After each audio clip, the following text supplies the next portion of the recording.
Ya, sampai saat ini tidak ada landasan konstitusionalnya.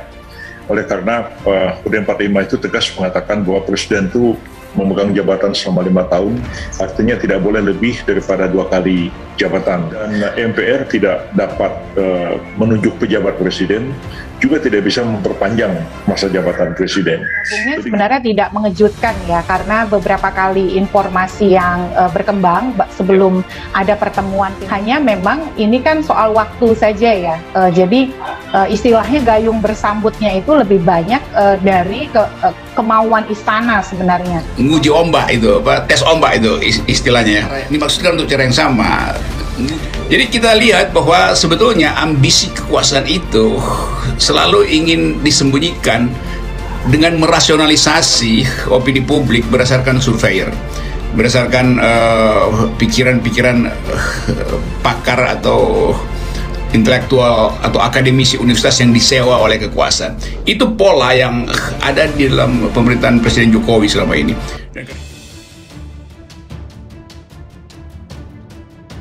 Pakar, Jokowi bisa dimakzulkan jika biarkan pemilu ditunda. Pakar hukum tata negara Denny Indrayana menyatakan, Presiden Joko Widodo atau Jokowi bisa dimakzulkan jika membiarkan atau terlibat dalam pembatalan pemilu 2024. Hal itu ia sampaikan merespon wacana penundaan pesta demokrasi digulirkan sejumlah elit partai politik. Denny menyampaikan sikap membiarkan pemilu ditunda melanggar sejumlah pasal dalam Konstitusi Undang-Undang Dasar 1945. Dia mengingatkan Presiden dapat dimakzulkan jika mengkhianati konstitusi. Membiarkan rencana pembatalan pemilu 2024 dan perpanjangan masa jabatan yang jelas-jelas melanggar konstitusi, terlebih lagi apabila terbukti menjadi inisiatornya, menyebabkan Bapak Presiden Jokowi secara hukum tata negara dapat diberhentikan alias dimakzulkan dalam masa jabatan, kata Denny melalui keterangan tertulis pada Minggu 6 Maret. Ia menyebut sikap Jokowi terhadap wacana ini mendua.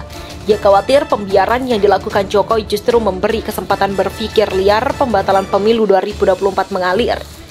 Denny berharap Jokowi bersikap tegas menolak pembatalan pemilu 2024 dan perpanjangan masa jabatan presiden. Menurut Denny, langkah itu harus dilakukan secara agar wacana tak terus berkembang. Saya tidak ingin Bapak Presiden Jokowi dikenang sebagai Bapak pembangunan infrastruktur fisik yang luar biasa.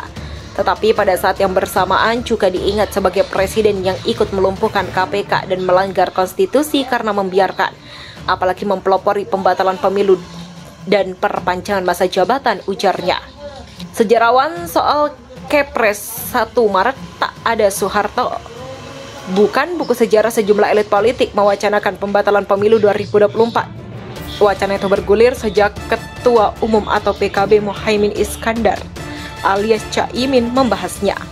Dia berpendapat kondisi di Indonesia belum pulih karena pandemi COVID-19. Menurut Imin, perlu ada penggeseran tahun pelaksanaan pemilu. Pernyataannya itu mendapatkan dukungan dari beberapa elit politik seperti Ketua Umum Partai Golkar Erlangga Hartarto dan Ketua Umum PAN Zulkifli Hasan. Menurut sumber CNN Indonesia.com, wacana penundaan pemilu 2024 sudah disiapkan sejak lama. Rencana itu dikoordinir oleh Menteri Koordinator Bidang Kemaritiman dan Investasi Luhut Binsar Panjaitan. Namun, juru bicara Menko Marves Jody Mahardi membantah hal ini. Pak Luhut kan sering bertemu dengan berbagai tokoh politik.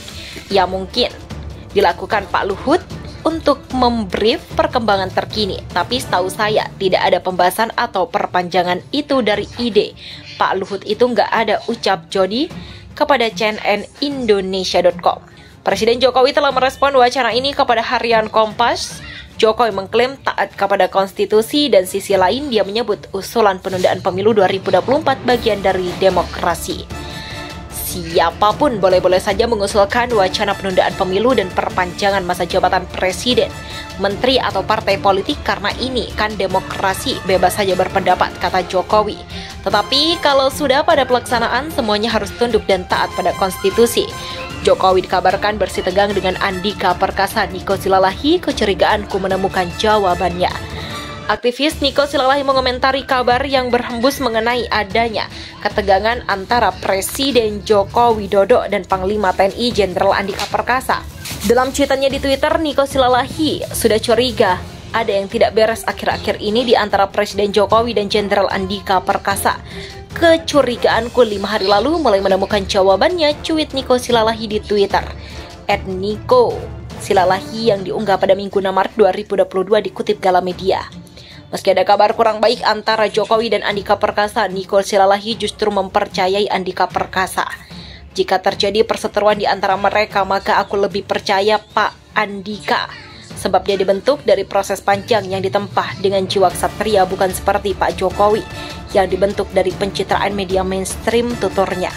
Seperti diketahui, ada isu ketegangan ini bermula saat Jenderal Andika Perkasa tidak hadir dalam rapat pemimpin yang dipimpin Presiden Jokowi. Saat itu Jenderal Andika Perkasa sedang melakukan isolasi mandiri karena terinfeksi COVID-19.